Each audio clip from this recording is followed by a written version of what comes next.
Hello friends, मैं हूं साजिद खान और आप देख रहे हैं मेरा YouTube channel study care education point. और एक बार फिर से स्वागत है आपका मेरे चैनल पर स्टडी केयर एजुकेशन पॉइंट पर।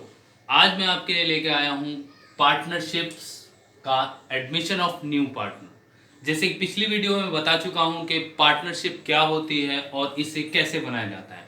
मैं इसके बारे में पहले ही ब्रीफ डिस्क्रिप्शन पहले ही दे चुका हूं कि पार्टनरशिप्स के एडमिशन के बारे में और पार्टनरशिप के रिलेशन के बिटवीन और पार्टनरशिप डीड के बारे में और meanings of partnership deed of partnerships के बारे में पिछली वीडियो में मैं अपलोड कर चुका हूं। तो आज इससे थोड़ा सा नेक्स्ट लेवल पे हम चलते हैं, एडमिशन ऑफ न्यू पार्टनर। आज हम पढ़ेंगे इसके बारे में, admission of a new partner. ये एडमिशन ऑफ न्यू पार्टनर क्या होता है, क्यों जरूरत पड़ती है नए पार्टनर को पार्टनरशिप में एडमिशन देने की, क्या आवश्यकता होती है, ये करने के बाद हमें क्या क्या प्रोविजन करने पड़ते हैं जब पार्टनर्स के न्यू एडमिशन, हम पार्टनर्स का न्यू एडमिशन करते हैं पार्टनरशिप में, तो हमें क्या क्या रिक्वायरमेंट होती है, क्या क्या हम लोगों को करना पड़ता है, ये हम पढ़ते हैं आज आपके लिए मैं लेकर आया हूँ। So let's have understand with the help of some example. मैं कोशिश करूंगा आपको इसी तरह जैसे कि मैं हर वीडियो में आपको अपलोड करता हूं बहुत ही इजीएस्ट और सिंपल वे में समझाने की। चलिए पढ़ते हैं। Admission of new partner. Admission of new partner का मतलब नए साझेदार का प्रवेश। मैंने पिछली वीडियो में बता चुका हूं कि पार्टनरशिप होती क्या है। एक्चुअल में दो या दो से अधिक व्यक्तियों के बीच किया गया ऐसा समझौता जो कि व्यवसाय में कमाए गए लाभ को आपस में परस्पर बांटने के लिए सहमत होते हैं, वो पार्टनरशिप कहलाते हैं। लाइक दिस मैं पिछली वीडियो में बता चुका हूं, partnership is relation between two and more person. मैं पिछली वीडियो में जैसे कि बता चुका हूं। उसी के बेस पर आज हम पढ़ते हैं एडमिशन ऑफ न्यू पार्टनर।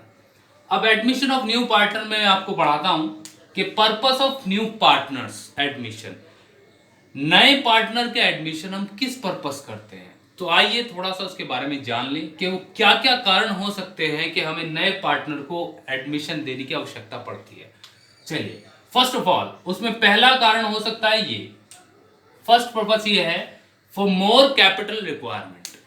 यानी कि मान लीजिए फॉर एग्जांपल, जैसे कि मैं हर वीडियो में आपको एग्जांपल देकर के समझाता हूं, मैं इस वीडियो में भी आपको एग्जांपल देने की कोशिश करता हूं जिससे आपको आसानी से समझ आए। मान लीजिए for example A and B दो पार्टनर हैं, ए और बी दो पार्टनर हैं, ये परस्पर लाभ बांटते हैं half half, one and half, half half. Half half का मतलब है 1/1।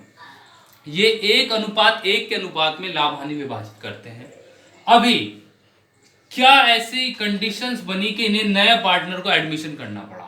उसकी पहली रिक्वायरमेंट ये हो सकती है फॉर मोर कैपिटल रिक्वायरमेंट। मान लीजिए ये दोनों की कैपिटल 1 लाख रुपीज ए ने लगा रखा था और 1 लाख रुपीज बी द्वारा लगाए गए थे।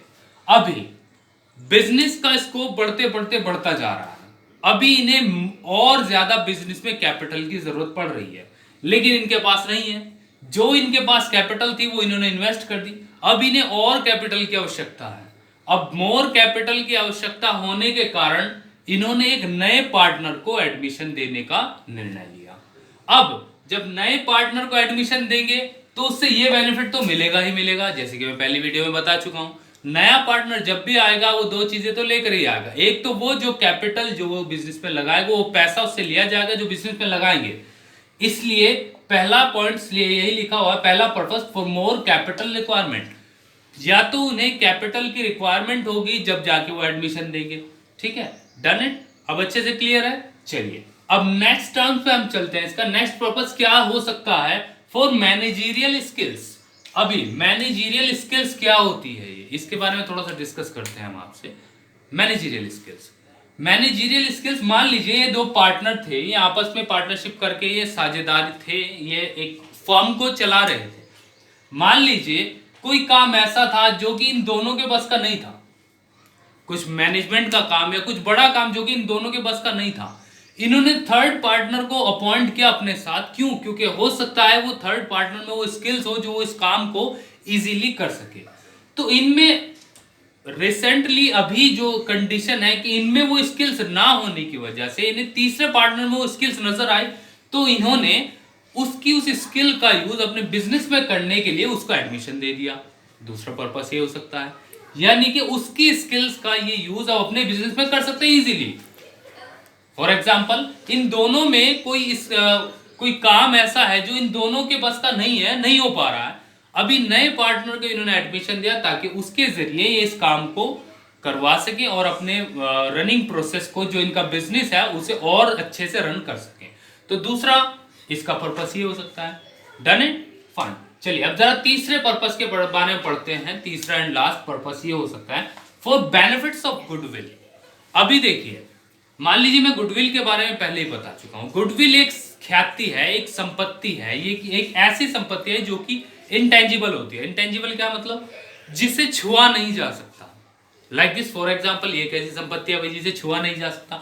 अब ये संपत्ति कैसी है, इसे देखिए। मान लीजिए मैं एक होलसेलर हूं, मैंने अपना बिजनेस शुरू किया आपसे 1 साल पहले, बिफोर 1 ईयर, 1 साल पहले मैंने बिजनेस स्टार्ट किया था। अभी मुझे भी कोई जानता नहीं था, लेकिन होते होते अब मेरे बिजनेस को रनिंग में आते आते 1 साल गुजर गया। अभी लोग मुझे जानते हैं, मेरा नाम चल गया, एसके के नाम से मेरी फर्म रजिस्टर्ड, अभी लोग मुझे मेरे नाम से जानते हैं। तो वो जो कमाया गया नाम, जो मैंने कमाया है, वो सारा का सारा वो कहलाएगा मेरी गुडविल। अभी गुडविल का बेनिफिट्स लेने के लिए, मान लीजिए मैं ही अगर अपनी बात करूं, तो मैं भी यही चाहूंगा कि मुझे दूसरी गुडविल का बेनिफिट मिल जाए। मान लीजिए मैं पैसा लगाऊंगा अभी, तो उसके साथ लगाना चाहूंगा जिसका बिजनेस पहले से ही सक्सेस है, जिसका एक नाम है। मान लीजिए मैं पूमा वालों के साथ, पूमा है, मुफ्ती है, लीवाइज है, एडिडास है, ये सब क्या है? ब्रांड है। ली कूपर है। मान लीजिए मैं इनके साथ पैसा लगाऊं तो मैं ज्यादा अच्छा बेनिफिट्स ले सकता हूं बिजनेस से। तो लोग business for benefits of goodwill के लिए भी नए पार्टनर को एडमिशन दे सकते हैं। इसकी थर्ड एंड लास्ट पर्पस ये हो सकता है। Done it, fine. चलिए अब जरा हम थोड़ा और डीपली से समझते हैं कि जब ये तीनों पर्पस से हमने एडमिशन दे दिया नए पार्टनर को, अब एडमिशन देने के बाद हमारी क्या प्रक्रिया रहेगी, क्या सिस्टमैटिक रहेगा, कैसा सिस्टम रहेगा हम लोगों का कि हम अपना, देखिए मान लीजिए जब हमने नए पार्टनर को एडमिशन दे दिया, अब कुछ कंडीशंस तो बदलाव होगा। कुछ कंडीशन, मान लीजिए पहले मैं लाभ में अपना हिस्सा शेयर करता था 1/1, आधा आधा बांटता था, लेकिन अब थर्ड पार्टनर आ गया, अब कुछ पार्ट उसे भी सेक्रीफाइस करना पड़ेगा, नहीं देना पड़ेगा। अभी उसे पार्ट देना पड़ेगा तो हिस्से पे फर्क पड़ेगा। पहले आधा आधा बट रहा था, अब कुछ हिस्सा उस पे जाएगा, कुछ दोनों अपने हिस्सों में थोड़ा थोड़ा हिस्सा देते। तो अब नया रेशो क्या है? 1/1/1। अब ये हो जाए 1/3 हिस्सा रखेंगे तीनों। तो सबसे पहले न्यू एंड सेक्रीफाइस रेशो निकालेंगे। जब हमने नए पार्टनर को एडमिशन दे दिया, सारा सिस्टम कर लिया हमने, ये इस पर्पस से एडमिशन दिया था, अब उसके एडमिशन के देने के बाद हम पहली प्रक्रिया क्या करेंगे? New and sacrifice ratio. हम अपना रेशो निकालेंगे सेक्रीफाइस करने के बाद। सेक्रीफाइस मतलब त्याग करने के बाद। त्याग तो करना पड़ेगा, जब हमने नया पार्टनर को एडमिशन दिया है, अब हमें कुछ त्याग करने पड़ेंगे अपने हिस्से के। मान लीजिए कुछ हिस्से का, अपना हिस्से का बेनिफिट मैं उसे दूंगा, कुछ प्रॉफिट दूसरा देगा, तब जाकर नया पार्टनर आएगा। अब जब हिस्सा त्यागने के बाद किसका कितना प्रॉफिट बचेगा, सबसे पहले तो ये वैल्यूएशन हमें करनी पड़ेगी। Valuation of sacrificing and new ratio, पहले पहली वैल्यूएशन इसकी करनी पड़ेगी। एंड दूसरी वैल्यूएशन करनी पड़ेगी valuation of adjustment of goodwill. जो वो गुडविल लेके आएगा, जो हम उससे गुडविल लेंगे, फिर उसका एडजस्टमेंट हम करेंगे, दूसरा point. And third point, adjustment of assets and liabilities. जो हमारी लायबिलिटीज और एसेट्स, यानी कि संपत्ति और दायित्व, जैसे कि मैं पिछली वीडियो में बता चुका हूं कि संपत्ति और दायित्व होते क्या एक्चुअल में, तो उनका एडजस्टमेंट मैं करूंगा। क्योंकि पिछले साल का और इस साल का जब नया पार्टनर आएगा, तो कुछ संपत्तियां ऐसी होंगी जो कि जिनकी वैल्यू डिक्रीज हुई होगी, यानी कि घटी होगी एक्चुअल में। क्योंकि साल गुजरने के बाद संपत्तियों की वैल्यू घटती भी है और बढ़ती भी है। कुछ संपत्तियां ऐसी होती है जिनकी वैल्यू बढ़ती है, लाइक दिस गोल्ड हो गया, प्लॉट हो गया, जमीन हो गई, इनकी वैल्यू बढ़ती है। और कुछ ऐसी होती है मोस्टली, जैसे कि मशीन चल रही है, तो इसकी वैल्यू ऑब्वियसली घटेगी।